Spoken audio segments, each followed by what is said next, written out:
Hello बच्चों। तो काफ़ी परेशान हो आप लोग हैं कि ज़्यादा से ज़्यादा एमसीक्यू बनाइए।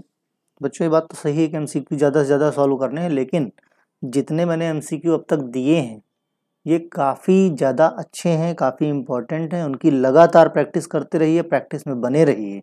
बाकी एमसीक्यू तो मैं देता ही रहूँगा जब तक आपका एग्ज़ाम नहीं हो जाएगा, मैक्सिमम से मैक्सिमम। ओके, तो आज फिर मैं आप लोगों के लिए एमसीक्यू लेके आया हूँ किसका, फार्माकोलॉजी एंड टॉक्सिकोलॉजी का। ठीक है, तो इसके एमसीक्यू सॉल्व कीजिए, थोड़ा सा अच्छे एमसीक्यू हैं। तो पहला है क्वेश्चन हमारा, nicotinic receptors are seen in. जो निकोटिनिक रिसेप्टर्स होते हैं वो कहाँ पे होते हैं? इस ऑप्शन क्या है, skeletal muscle, visceral smooth muscle, cardiac muscles या सलाइवरी ग्लैंड। तो बच्चों जो निकोटिनिक रिसेप्टर्स होते हैं वो किसमें, कहाँ पे मिलते हैं? स्केलेटल मसल में, यानी राइट आंसर हमारा कौन सा है? A, skeletal muscle. Okay, next हमारा, drug which increase GABA level in brain. कौन सी एक ऐसी ड्रग है जो गाबा के लेवल को वह ब्रेन में क्या करती है, इंक्रीज कर देती है? डाइजेपैम, फिनोबार्बिटोन, सोडियम वेलप्रोएट या फिर कार्बामेजिन।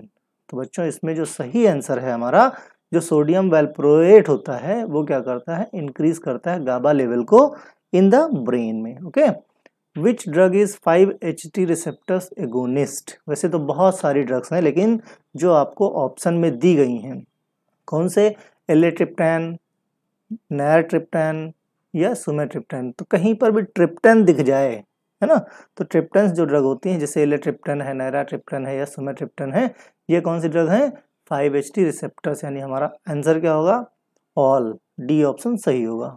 अब prodrug of 5 amino salicylic acid. Salicylic 5 amino salicylic क्या है? एक्टिव है। तो एक्टिव का प्रोड्रग क्या होता है? इनएक्टिव होता है, जो हमारी बॉडी में आके एक्टिव होता है ना। तो एक्टिव का है 5 अमीनो सैलिसिलिक एसिड, इसका प्रोड्रग क्या होगा? सोलिंडैक होता है या साइक्लोफॉस्फामाइड है या फिर इनेलाप्रिल है या सल्फासेलाजीन है। तो बच्चों जो प्रोड्रग होती है 5 अमीनो सैलिसिलिक एसिड की, वो होती है सल्फासेलाजीन, यानी कि डी ऑप्शन हमारा सही है। Which drug is prodrug. अब इसमें से कौन सी ड्रग प्रोड्रग है? ठीक है, प्रोगुएनिल, प्रेडनिसोलोन, एम्पीसिलिन, डोपामाइन। तो प्रोगुएनिल जो हमारी, प्रोगुएनिल जो है वो क्या है हमारी? प्रोड्रग है, यानी कि इनएक्टिव ड्रग है। जब ये बॉडी में आएगी तो फिर ये क्या करता है, इसका एक्टिव ड्रग बनेगी। Okay, which of the following is seen in first order kinetics. Option हमारे पास क्या है?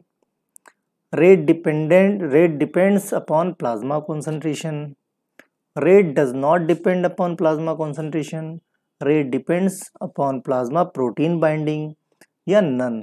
तो बच्चों जो हमारा फर्स्ट ऑर्डर काइनेटिक्स होता है ये डिपेंड करता है कि कितनी ज़्यादा कॉन्सेंट्रेशन प्लाज्मा में है, किसकी, ड्रग की। ये डायरेक्टली प्रोपोर्शनल होता है किसके, प्लाज्मा कॉन्सेंट्रेशन की। ओके, तो हमारा आंसर क्या हो जाएगा? ए वाला आंसर सही है। Which cytochrome is responsible for drug metabolism. इसमें से कौन सा साइटोक्रोम है जो ड्रग मेटाबॉलिज्म में हेल्प करता है? P450 या C3b, C3a या C2a। तो बच्चों P450 जो साइटोक्रोम होता है वो रिस्पॉन्सिबल होता है, हेल्पफुल होता है किसके लिए? ड्रग मेटाबॉलिज्म के लिए। आप लोगों के लिए मैंने बताया था पिछले वीडियो में भी कि एक नया चैनल लॉन्च करने जा रहा हूँ जिसमें आप डी फॉर्म के बाद या बी फॉर्म के बाद या एम फॉर्म के बाद क्या क्या कर सकते हैं, है ना। नई नई मीन्स करियर ऑप्शंस आपके पास क्या क्या हैं, मतलब XYZ जितना कुछ आप फार्मेसी से रिलेटेड है वो सब कुछ आपको उस चैनल पे मिलेगा। ओके, बिल्कुल भी परेशान होने की ज़रूरत नहीं। जितना मेरे पास नॉलेज, मैंने बताया ना 10 साल इंडस्ट्री का एक्सपीरियंस है मेरे पास, और जो टॉप 5 इंडस्ट्रियाँ हैं अपने इंडिया के अंदर, ठीक है, जिनका वर्ल्ड लेवल में नाम है, कैसे आपका सिलेक्शन हो सकता है, कौन कौन से क्वेश्चन पूछे जाते हैं, ठीक है, तो ये सारी चीज़ें हम उस पर डिस्कस करेंगे। क्योंकि यहाँ पे क्या है, ये चैनल प्योरली मैंने बनाया है किसके लिए? एजुकेशन के लिए। इसलिए यहाँ पे क्या टाइम बहुत ज़्यादा बर्बाद होगा अगर हम बीच बीच में डिस्कस करेंगे उसको, तो ठीक। तो the science which deals with the drug and their action on human body is called. कौन जो है ड्रग के बारे में और उसके बॉडी में किस तरह के एक्शन है उसके बारे में जो साइंस डील करता है या बात करता है या स्टडी होती है, उसको हम क्या बोलते हैं? फिजियोलॉजी, पैथोलॉजी, फार्माकोलॉजी या माइक्रोबायोलॉजी। तो बच्चों, जो फार्माकोलॉजी होता है वही होता है, pharmacology is the science which deals with the drug and their action on the body. Okay, तो ये क्या होती है हमारी फार्माकोलॉजी। अब study of absorption, distribution, metabolism and excretion यानी ADME, ठीक है, ADME एब्रिविएशन है। तो क्या है इसका full form? Absorption, distribution, metabolism और excretion of drug is called pharmacy, pharmacokinetics, pharmacodynamics या फार्माकोपिया। तो बच्चों ADME जो हमारा होता है उसका हम स्टडी करते हैं स्टेप बाय स्टेप। किस में करते हैं? फार्माकोकाइनेटिक्स में, यानी कि हमारा बी ऑप्शन क्या है? सही है। नेक्स्ट है, which of the following is source for obtaining drugs. इसमें सोर्स कौन सा है ड्रग को ऑब्टेन के लिए? कौन सा? Animals and plant, micro organism, synthetic origin या ऑल। तो बच्चों कोई ड्रग होती है, बहुत सारी ऐसी ड्रग हैं जो एनिमल्स में भी मिलती हैं, प्लांट्स में मिलती हैं, माइक्रो ऑर्गेनिज्म से भी एक्सट्रैक्ट की जाती हैं, सिंथेटिकली लैब में भी उनको जो है क्या करें? सिंथेसाइज किया जाता है। यानी कि ये जितने भी तरीके बताए गए हैं ये सारे के सारे, यानी हमारा ऑप्शन क्या होगा? ऑल सारे ऑप्शन है। एनिमल, प्लांट, माइक्रो ऑर्गेनिज्म या सिंथेटिक ओरिजिन से हम क्या करते हैं? ड्रग को ऑब्टेन कर सकते हैं। Okay, when the drug is introduced in the marrow cavity of the bone this route is called. अगर हम ड्रग को इंट्रोड्यूस करते हैं मैरो कैविटी में तो इस रूट को क्या बोलते हैं? इंट्रापेरिटोनियल, इंट्राथीकल, इंट्रामेडुलरी या इंट्रा आर्टेरियल। तो बच्चों ये जो रूट होता है जिसमें हम ड्रग इंट्रोड्यूस करते हैं बोन मैरो के थ्रू या मैरो कैविटी के अंदर, इस रूट को हम बोलते हैं इंट्रामेडुलरी। ओके, तो नेक्स्ट है हमारा, ये कौन सा है? सी ऑप्शन हमारा सही है। नेक्स्ट है, when drug is administered into spinal cavity this route is called। अब अगर हम किसी ड्रग को स्पाइनल कैविटी के थ्रू अगर हम एडमिनिस्टर करते हैं तो उसको क्या बोलते हैं? इंट्राथीकल, इंट्रा ओसियस या इंट्रापेरिटोनियल या इंट्राकार्डियक। तो अगर स्पाइनल के थ्रू करते हैं तो उसको क्या बोलते हैं? इंट्राथीकल, यानी कि हमारा ए ऑप्शन सही है। टेस्ट, अब नेक्स्ट है test dose of penicillin administered by which of the following root.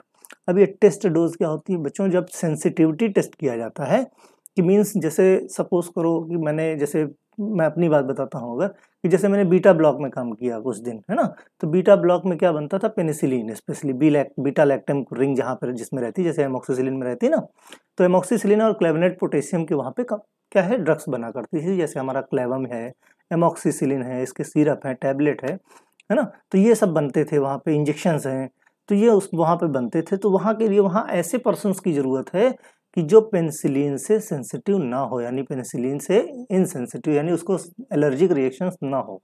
तो उसके लिए क्या होता था कि वहाँ पे जितने भी लोग, जितने भी एम्प्लॉय जॉब करते थे किसी भी लेवल पे, चाहे वर्कर पे हो, मैनेजर पे हो, GM पे हो या VP पे हो, मीन्स उसी को वहाँ पे जाना अलाउड था उस ब्लॉक के अंदर। तो उसके लिए हम लोगों को क्या एक जो है टेस्ट करवाना पड़ता था जिसको क्या बोलते थे? पेनिसिलिन टेस्ट, है ना। तो वहाँ पे क्या होता था कि आपकी स्किन में आपके जो है क्या करते थे कि एक इंजेक्शन लगा देते थे और 3 दिन बाद चेक करते थे कि भाई उसका कुछ रिएक्शन हुआ है कि नहीं। जिनको रिएक्शन हुआ था वो पेनिसिलिन सेंसिटिव थे, जिसको नहीं हुआ था वो इनसेंसिटिव थे, ठीक है। तो इसके लिए जो किस तरह करते थे उसको, सबक्यूटेनियसली, इंट्रावेनस, इंट्रामस्कुलर या इंट्राडर्मल।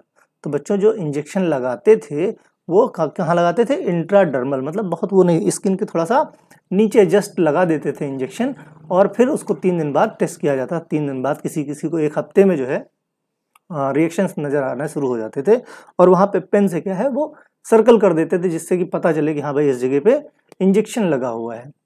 तो इस तरह से टेस्ट डोज यानी सेंसिटिविटी टेस्ट किया जाता था पेनिसिलिन का। तो वहाँ पे पेनिसिलिन की टेस्ट डोज दी जाती थी, तो वो रूट कौन सा होता था? इंट्राडर्मल का। ओके, तो drug which use to prevent और treat convulsions in an epileptic patient. जो इपिलेप्टिक पेशेंट होते हैं उनके कन्वर्जन्स को रोकने के लिए या कन्वर्जन्स के ट्रीटमेंट में जो ड्रग दी जाती है उसको क्या बोलते हैं? Anti histaminic, anti conversion, anti coagulant, anaesthesia या एंटी कन्वर्जेंट। तो सिंपल सी भी चीज़ है बच्चों, देख के पता चलता है। ये आसान सा लगेगा कि बड़ा आसान सा क्वेश्चन है, लेकिन इस पैटर्न पे भी क्वेश्चन आते हैं। आपको मान के चलिए जब आपके सामने एमसीक्यू आएगा तो कुछ क्वेश्चन बड़े आसान से होंगे, तो वहाँ पे आसान सा ही दिमाग लगाना है, ज़्यादा दिमाग बिल्कुल मत लगाना। कभी कभी होता क्या है कि सॉल्यूशन हमारे पास सामने होता है आसान सा कोई क्वेश्चन, ठीक है, हम इतना दिमाग लगा के इतना डीप में चले जाते हैं कि उस सिंपल सा क्वेश्चन भी हम लोग सॉल्व नहीं कर पाते हैं। ठीक है, तो बीच बीच में मैं ऐसे क्वेश्चन इसीलिए पुट कर देता हूँ क्योंकि इस टाइप के भी क्वेश्चन बनते हैं। ठीक, जब आप लोग क्वेश्चन दोगे, एग्जाम दोगे एमसीक्यू का, तो आपको पता चलेगा कि कुछ क्वेश्चन बड़े ही सिंपल हैं और आप क्या लास्ट तक सोचते रहो, अरे यार इतना आसान तो नहीं हो सकता, मीन्स कुछ ना कुछ दिमाग लगाओगे और गड़बड़ करके चले जाओगे, है ना। तो ऐसी ड्रग जो कन्वर्जन के ट्रीटमेंट में या रोकने में जो हेल्प करते हैं, उन ड्रग्स को क्या बोलते हैं, एंटी कन्वर्जेंट, यानी हमारा डी ऑप्शन सही है। Medicine use to destroy and expel the worms are, या तो डिस्ट्रॉय कर दे वर्म्स को या बॉडी से निकाल दे, तो ऐसी ड्रग्स को क्या बोलते हैं, एंटीबायोटिक, एंटी इन्फ्लामेटरी, एंटी इनहेलमेंथिक्स या एंटीपायरेटिक। तो बच्चों एंटी हेलमेंथिक्स जो ड्रग्स हमारी होती हैं वो स्पेशली वर्म्स के लिए होती हैं। वर्म्स को क्या करती हैं, या तो डिस्ट्रॉय करती हैं या बॉडी में क्या करते हैं, बॉडी से बाहर निकाल देती हैं। बच्चों को कभी कभी जैसे देखिए आप एल्बेंडाजोल की दवाएं हर 6 महीने पे डॉक्टर प्रिस्क्राइब करते हैं, है ना, तो वो कैसी रहती हैं, एंथेलमेंटिक्स होती हैं। ओके, यानी कि सी ऑप्शन इज करेक्ट है। मेडिसिन दैट रिलीव्स इचिंग, अब इचिंग क्या होती है, जो इचिंग में रिलीफ करे ऐसी ड्रग को हम क्या बोलते हैं, एंटीसेप्टिक, एंटी प्रूराइटिक्स या एंटी इन्फेक्टिव या एंटी इन्फ्लामेटरी। तो बच्चों जो प्रूराइटिक होती है, प्रूराइटिस जिसे बोलते हैं, वो क्या होती है, उसका मतलब होता है इचिंग, है ना, प्रूराइटिस जो होती है इचिंग बोलते हैं। और जो रिलीव करता है, जो ड्रग्स हम देते हैं जो इसके अगेंस्ट में काम करते हैं, उसको बोलते हैं एंटी प्रूराइटिक, यानी कि बी ऑप्शन हमारा सही है। ठीक है, drugs which dilate the blood vessels and used to lower blood pressure. ठीक है बच्चों, क्या है, ड्रग कौन सी जो ब्लड वेसल्स को डायलेट करे और ब्लड प्रेशर को लोअर कर दे, कम कर दे। जाहिर सी बात, ब्लड वेसल्स जब डायलेट होंगी तो उनके अंदर ब्लड का जो प्रेशर होगा वो कम हो जाएगा। तो ऐसी ड्रग कौन सी हमारी हैं, उनको क्या बोलेंगे आप, वैसो डायलेटर, वैसो कंस्ट्रिक्टर, मेडिएट्रिक्स या मियोटिक। तो सिंपल सी बात है, जो वैसो को डायलेट यानी कि वेसल्स को डायलेट करे that is called vaso dilators, यानी कि हमारा ए ऑप्शन सही है। ओके, अब बहुत सारे बच्चे परेशान है, एग्जाम कब होंगे, एग्जाम कब होंगे। बच्चों जितना टाइम आपको एक्स्ट्रा मिल जा रहा है, मीन्स 2 दिन 3 दिन 4 दिन जो भी मिल जा रहा है, उसको ये सोचने में मत गंवाइए कि एग्जाम कब होगा। एग्जाम तो होना है, ये श्योर है, ऑनलाइन होगा, ऑनलाइन ही होगा, आपका एमसीक्यू होगा। ठीक, आप सोचिए कि उतना टाइम आप उतने ज़्यादा एमसीक्यू और सॉल्व कर रहे हैं। मान लिया जो एमसीक्यू मैं आज दे रहा हूँ इनमें से 10 क्वेश्चन फंस गए एग्जाम में, हैं, तो क्या सोचते कि अगर सही वाली डेट को एग्जाम हो जाते तो क्या ये क्वेश्चन आपको मिल पाते, नहीं मिल पाते, तो फिर फंस जाते। इसीलिए जितना भी समय है उसको यूटिलाइज कीजिए, लाइफ में बहुत ज़्यादा मैटर करता है आपके लिए। जब तक एग्जाम नहीं होते सारे आलतू फालतू के काम बंद कर दीजिए और पढ़ाई शुरू कर दीजिए, क्योंकि ये बने होता है ना, एक एक नंबर की फाइट होगी, एक एक नंबर से हार या जीत होगी बेटा। तो इसलिए पढ़ते रहो, यही एक जो है काम है, क्योंकि बहुत ज़्यादा हार्डली 15 अगस्त के पहले तक आपका सब कुछ जो है डेट शीट वेट जो कुछ भी आना है सब कुछ क्लियर हो जाएगा। ओके, तो नेक्स्ट क्या है, मेडिएटिक्स आर ड्रग विच, मेडिएटिक्स में क्या होता है, constrict of pupil of I, dilate the pupil of I, dilate the blood vessel, contract the blood vessel. जो बच्चों मेडिएटिक्स होता है, मेडिएटिक्स आर द ड्रग विच क्या काम करती हैं, डायलेट द pupil ऑफ आई, जैसे कि एट्रोपिन, यानी कि हमारा कौन सा, एट्रोपिन स्पेशली काफ़ी पोटेंट ड्रग है, मेडिएटिक्स के लिए यूज़ की जाती है। तो हमारा बी ऑप्शन करेक्ट है ना। Use of intra venous route कौन सा है, आईवी रूट क्या है, ऑफ ड्रग एडमिनिस्ट्रेशन, इसके क्या यूज हैं। तो यूजफुल इन इमरजेंसी कंडीशन, या large volume of solution can be administered, very rapid response of drug, या ऑल ऑफ द अबव। तो बच्चों ये जो आईवी रूट होता है सारे के सारे ये इमरजेंसी कंडीशन में दिया जाता है। लार्ज वॉल्यूम ऑफ सॉल्यूशन अगर देना है तो दे सकते हैं आईवी रूट से, है ना, देखो ग्लूकोज वगैरह चढ़ाते हैं इतना।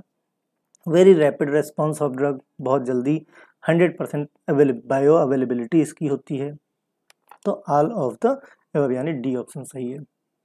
Intra articular route, of the drug administration injection given into, जो इंट्रा आर्टिकुलर रूट होता है इसमें ड्रग किस तरह कहाँ पे देते हैं, आर्टरीज में, एट्रिया में, जॉइंट्स में या इंट्राडर्मल में। तो बच्चों इंट्रा आर्टिकुलर रूट, जैसे इसको क्या जॉइंट्स में देते हैं इसको पेन रिलीफ के लिए, जैसे रिमेटॉइड आर्थराइटिस हो गया है ना, इन सब चीज़ों में क्या है ये कहाँ पे दिया जाता है, जॉइंट्स के बीच, जॉइंट्स के अंदर दिया जाता है। तो इसको क्या बोलते हैं हम, कौन सा रूट बोलते हैं, intra articular route of drug administration. Okay, यानी कि हमारा सी ऑप्शन सही है। नॉर्मल सलाइन सॉल्यूशन, इस जो नॉर्मल सलाइन सॉल्यूशन चढ़ाया जाता है बॉडी के अंदर उसको क्या बोलते हैं, it is also known as 0.9% sodium chloride NS, यानी NS मतलब normal saline is isotonic solution. Normal saline should be avoided in congestive heart failure यानी CHF या ऑल ऑफ द अबव। तो बच्चों क्या है अवॉइडेड इन, तो क्या है हमारा आंसर क्या है, डी ऑप्शन हमारा सही है। यानी जो नॉर्मल सलाइन होता है देखो इसमें 0.9% क्या होता है, सोडियम क्लोराइड। ये सोडियम क्लोराइड और वाटर से मिलकर बनाया जाता है नॉर्मल सलाइन सॉल्यूशन। देखो ये पॉइंट तीनों याद रखना। इसको कंजेस्टिव हार्ट फेल्योर में क्या करते हैं, इसको अवॉइड करते हैं, इसको नहीं देते हैं। और ये एक तरह का आइसोटोनिक सॉल्यूशन होता है। ये अलग अलग तरीके से 3 क्वेश्चन भी पुट किए जा सकते हैं। मैं हमेशा बोलता हूँ जब भी मैं MCQ कराता हूँ तो ये जितने पॉइंट, मान लिया ऑल ऑफ द अबव वाले हैं, इन पॉइंट्स को नोट जरूर कर लो। नन ऑफ द अबव तो कोई बात नहीं, कुछ भी पूछ सकते हैं, लेकिन ऑल ऑफ द अबव वहाँ पे 3 पॉइंट आपके क्लियर हो जाते हैं। समझ गए, 3 पॉइंट क्लियर हो जाएंगे। यहाँ पे कहीं पे भी पॉइंट कितना परसेंट सोल्यूशन होता है भाई, 0.9% सोडियम क्लोराइड होता है। किससे किसके मिलकर बना होता है, सोडियम क्लोराइड वाटर से मिलकर बना होता है। कैसा होता है, आइसोटोनिक सोल्यूशन होता है। ठीक है, ये सी कंजेस्टिव हार्ट फेल्योर में अवॉइड करते हैं, उसमें हम नहीं देते हैं। तो ये इतने सारे पॉइंट्स हैं। मींस जो MCQ कराते हैं जितने मैंने दे दिए हैं अब तक, मैंने बहुत सारे, हर सब्जेक्ट, कोई ऐसा सब्जेक्ट नहीं है जिसके मैंने 2-2 3-3 वीडियोस प्रोवाइड ना कराए हों। ठीक है, तो सबके लगभग हमने करा दिए हैं। दिन में 1 बार 2 बार जरूर देख लो, एग्जाम में बेड़ा पार हो जाएगा, कहीं कोई समस्या नहीं आएगी। ठीक है, तो और सिर्फ ऐसा नहीं है कि लेटे हो गाने सुन रहे हो, एक तरफ अपना वीडियो देख रहे हो। अच्छे से उस वीडियो को देखिए और दिमाग में बिठा लीजिए उसके ऑप्शंस को, कि क्वेश्चन अगर थोड़ा ट्विस्ट करते हैं तो आप समझ जाओ कि प्रॉब्लम जो है ये घुमा रहा है, दिमागी माइंड गेम खेल रहा है, बाकी क्वेश्चंस वही हैं। क्योंकि जाहिर सी बात बच्चों देखो छोटा सा तो सिलेबस होता है, अब जितने मैक्सिमम क्वेश्चन बन सकते हैं वो तो हम लोग दे ही रहे हैं ना। अब इससे ज़्यादा क्वेश्चन कहाँ ले आएगा, वो क्या करेगा, थोड़ा सा क्वेश्चन को घुमाएगा। बात समझ रहे हो, थोड़ा सा, जैसे 0.9% सोडियम क्लोराइड सॉल्यूशन को क्या बोलते हैं बताइए। अब वहां पे जाहिर सी बात अगर कोई ऑप्शन नॉर्मल सलाइन का दिख जाए तो क्लियर कर लो, नॉर्मल सलाइन सॉल्यूशन बोलते हैं। नॉर्मल लिखने की जगह वो N लिख सकता है कैपिटल में, N- सलाइन सॉल्यूशन या M- सलाइन सॉल्यूशन, तो नॉर्मल सॉल्यूशन आपको टिक कर देना है। समझ रहे हो, तो इस तरह क्वेश्चन को घुमाया जा सकता है, उसको समझ के रखना। नेक्स्ट है maximum amount of drug can be given through IM route. Intramuscular route से मैक्सिमम अमाउंट ड्रग कितना दी जा सकती है, 5 ml, 20 ml, 15 ml या 10 ml। तो बच्चों इसके लिए जो मैक्सिमम अमाउंट होता है वो 5 ml ड्रग होती है। एक बार में इंट्रामस्कुलर रूट से 5 ml ड्रग ही दी जा सकती है। ठीक है, which of the following route is included enteral route. Enteral route किस में इंक्लूड होता है, मतलब ओरल, सबलिंगुअल या रेक्टल या ऑल ऑफ द अबव। तो बच्चों ये जो सारे के सारे रूट हैं, oral route, sublingual route, rectal route, इन सारे रूट्स को मतलब किसके अंदर आते हैं, अगर कॉमनली इनको बोले तो इंटरल रूट्स के अंडर में ये सारे आते हैं। इंटरल रूट बोले तो it includes oral, sublingual and rectals, यानी कि हमारा कौन सा ऑप्शन सही, डी ऑप्शन सही है। Which is the first generation of cephalosporin. बच्चों ये जनरेशन पे क्वेश्चन पूछा जाएगा, जैसे first generation anti tubercular drug, second generation chemistry मैंने कई बार कराया है, 2-3 वीडियो बनाए मैंने, लगभग हर वीडियो में पूछा है। ठीक है, क्लासिफिकेशन जरूर देख लेना। First generation cephalosporin, second generation cephalosporin, third generation cephalosporin, fourth generation cephalosporin, ये सारे जनरेशन क्लासिफिकेशन से देख के टेबल बना के रट लेना, क्योंकि इसमें बच्चों ढेर सारी ड्रग हैं, कोई भी ड्रग पुट करके पूछ सकता है इसमें से कौन सी फर्स्ट जनरेशन की है, कौन सी सेकंड जनरेशन की है। मींस अगर मैं बनाने चलूँ तो सिर्फ जनरेशन वाइज में ही 10 से 15 क्वेश्चन बन जाएंगे बड़े आराम से, और को 25 बना दूं। लेकिन सिर्फ एक ही पॉइंट को लेके जब तक क्या है वैरायटी नहीं होती एमसीक्यू में, तब तक मजा नहीं आता है ना। तो इसलिए उस पॉइंट को अच्छे से ध्यान से देख लेना। मैंने बता दिया, अपना पॉइंट क्लियर कर दिया है कि भाई फर्स्ट जनरेशन का मैं बता दे रहा हूँ, second generation, third generation, fourth generation. अब फर्स्ट जनरेशन में भी कई ड्रग हैं, तो एटलीस्ट 2-2 3-3 बार पढ़ लोगे तो आइडिया लग जाएगा। बाकी मैं अगले जो भी वीडियो बनाऊंगा उन सब में मैं सेफेलोस्पोरिन के जो जनरेशन्स हैं उनको इंक्लूड 1-2 क्वेश्चन जरूर डाल दूंगा, ठीक है। तो इसमें क्या है, सिफेरोक्सिम, सिफाजोलिन, सिफोक्सिटिम या सिफेक्सिटिम। तो जो बच्चों फर्स्ट जनरेशन की होती है वो होती है हमारी सिफाजोलिन। कौन सी है, सिफाजोलिन ड्रग जो है वो फर्स्ट जनरेशन सेफेलोस्पोरिन की होती है। नेक्स्ट है इफेड्रिन कॉजेज। इफेड्रिन क्या करती है, मियोसिस कॉज करता है, ब्रोंकोडायलेशन, ब्रोंकोकंस्ट्रिक्शन या मिडियाटिक्स। तो बच्चों जो हमारी इफेड्रिन होती है वो करती है ब्रोंकोडायलेशन का काम, ब्रोंकाई को क्या करती है, डायलेट्स करती है, ठीक है बच्चों। तो ये थे हमारे पास वेरी इंपॉर्टेंट क्वेश्चन किसके, फार्माकोलॉजी एंड टॉक्सिकोलॉजी के। आप लोग पढ़ते रहिए, आगे मैं वीडियो बना के आपको देता रहूंगा, ठीक है। और वीडियो को शेयर करते रहिए अपने दोस्तों में, ठीक है बच्चों, बाय।